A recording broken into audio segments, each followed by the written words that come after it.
আসসালামু আলাইকুম প্রিয় দর্শক, আশা করছি সবাই ভালো আছেন। বিএনপিতে ফজলুর রহমানের সকল পদ স্থগিত। বিএনপি থেকে কেন তার সকল রাজনৈতিক কার্যক্রম আপাতত স্থগিত করে রাখা হলো, কী কারণে রাখা হলো, কি তার অপরাধ, সে বিষয়গুলি নিয়ে আলোচনা করব।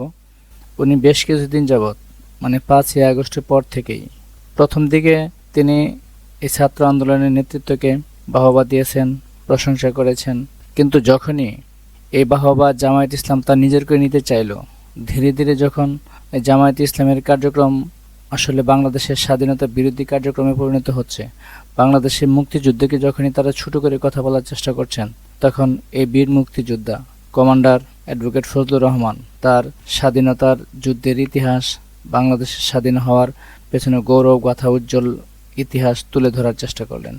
কার কী অবদান সেগুলো তুলে ধরার চেষ্টা করলেন। বাংলাদেশের ইতিহাসকে বিকৃত করছিল যারা, তাদের বিরুদ্ধে সোচ্চারভাবে কথা বলতে শুরু করলেন। আর এই জের ধরেই তাকে আজ তার দলীয় পদ থেকে আপাতত অব্যাহতি দেওয়া হয়েছে।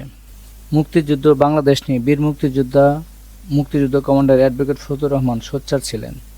যারা তাকে পছন্দ করেন না তারাই কি তাহলে এর পেছনে কোনো কলকাঠি নাড়লেন, নাকি এনসিপি ও জামায়াতকে খুশি করতে ফজলুর রহমানকে বলি পাঠা বানালেন বিএনপি?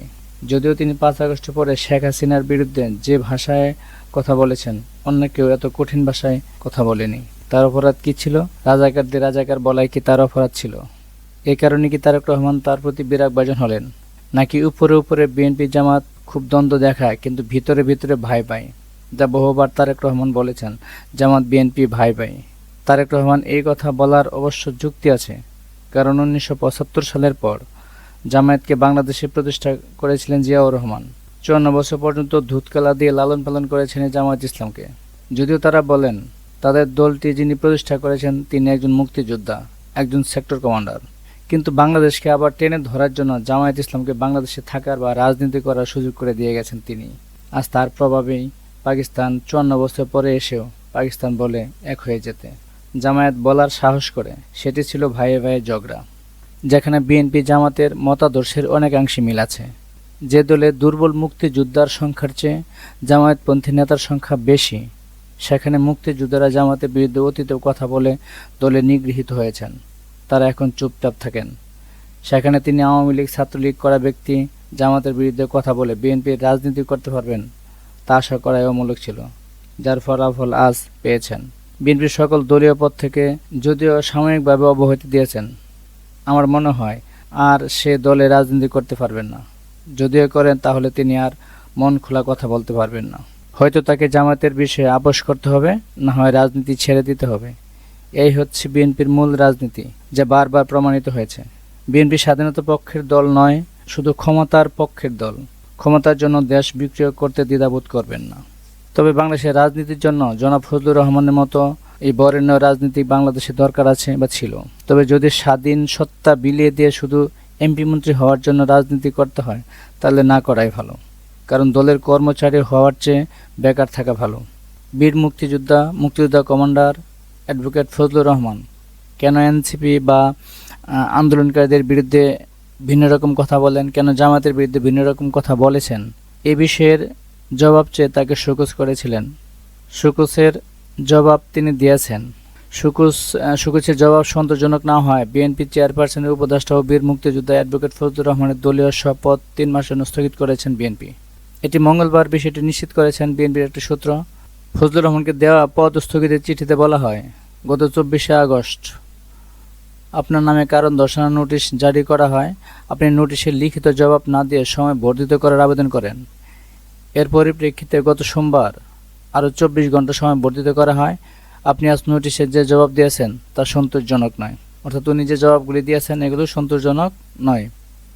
তথাপিও বীর মুক্তিযোদ্ধা হিসেবে মুক্তিযুদ্ধে আপনার অবদান বিবেচনা করে কঠোর সাংগঠনিক ব্যবস্থা না নিয়ে আপনার দলীয় প্রাথমিক সদস্য পদ সহ সব পর্যায়ের পদ 3 মাসের জন্য নির্দেশক্রমে স্থগিত করা হলো। এখন থেকে আপনি টকশো বা সামাজিক যোগাযোগ মাধ্যমে কথা বলার সময় দেশের মর্যাদা ও দলের নীতিমালা যাতে ক্ষুণ্ণ না হয় এবং দেশের জনগোষ্ঠীর ধর্মীয় অনুভূতিতে আঘাত না লাগে সে বিষয়ে সর্বদা সতর্ক থাকবেন। এখানে একটি বিষয়, আপনার নিশ্চয়ই তাকে যে ভাষায় শোকজ করা হয়েছিল, সে শোকজ পত্রটি যদি আপনাদের চোখে পড়ে থাকে দেখবেন এখানে যে ভাষায় শোকজ করা হয়েছে অতীতে কোনো নেতাকে এই ভাষায় এইভাবে শোকজ করা হয়নি। এখন ধর্মীয় অনুভূতির কথা বলা হয়েছে। এখন ধর্ম বিষয়ে কি বলেছেন আমরা শুনেছি। তাহলে কি জামায়াতের চাপে সকল রাজনৈতিক কার্যক্রম থেকে তাকে আপাতত স্থগিত করে রাখা হয়েছে? এই যদি হয় অবস্থা, তাহলে তার এখানে রাজনীতি করা আমার মনে হয় না খুব একটা সম্মানজনক হবে। আমি তো আগেই বলেছি যে বিএনপি আসলে রাজনীতি করে, তারা বলে যদিও যে মুক্তিযুদ্ধের ধর্ষণ নিয়ে তারা রাজনীতি করে, আসলে তারা এই বাংলাদেশটাকে, যারা বাংলাদেশটাকে চায়নি তাদেরকে বাংলাদেশে রাজনীতি করার সুযোগ করে দিয়ে বাংলাদেশটাকে টেনে ধরার জন্য একটি সংগঠন রেখে দিয়েছেন। আসলে কি তারা বাংলাদেশের ভালোর জন্য এটা করেন কিনা? হ্যাঁ, তারা বলতে পারেন যে কাউকে বাদ দিয়ে দেশ গড়া যায় না, কিন্তু তাই যদি হয় এই 55 বছর পরে এসেও কি তারা কখনো মাপ চেয়েছে যে আমরা ওই সময়কালে দেশবিরোধী যে কার্যক্রম করেছি তার জন্য আমরা ক্ষমা চাই? তারা তো চাইনি, বরং সগর্বে তারা বলে সেটা ভুল ছিল না।